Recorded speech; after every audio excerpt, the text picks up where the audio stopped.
This guy slept for 500 years straight, and when he woke up, he found that human intelligence had dropped by 1,000 times. All it took was answering a simple elementary school math question, and he became the smartest person in the world. So smart, in fact, that he even ended up being elected president of the United States. Listen up, this was the question. There's 1 barrel full of oil and 1 barrel full of water.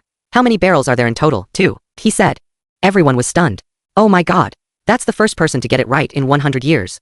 Turns out this was the world 500 years in the future, where human IQ had hit rock bottom. People who were slightly smarter could still take care of themselves, but the dumber ones could barely even survive. Collapsed skyscrapers were literally held together with ropes, and drivers still tried to speed across broken bridges. A movie that won 8 Oscars was just 90 minutes of people saying, no, no, no over and over. Trash was left untended, piling up as high as Mount Everest. Why did things get this way? Because 500 years earlier, back in our current era, highly intelligent people were so focused on making money that they refused to have kids. Meanwhile, people with lower IQs stayed home having more and more children. As a result, every new baby was born with a huge drop in intelligence. If this kept up, humanity was doomed sooner or later. To fix this, the higher-ups launched a top-secret project, using cryogenic sleep technology to freeze a group of highly intelligent people, preserving their high IQ genes for humanity's future. That's how our male lead, Xiao Nong, became one of the first test subjects, joined by the female lead, Xiao Mei. They lay down in the cryogenic pods, and once the sedative was injected, they slowly drifted off to sleep.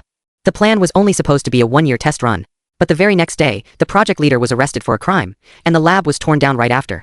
Since it was a top-secret project, almost no one knew about it, so Xiao Nong and Xiao Mei were forgotten, buried under the lab's ruins. Fast forward 500 years, even the Monkey King would have broken free from the Five-Finger Mountain by then. The ruins had turned into a massive mountain of trash.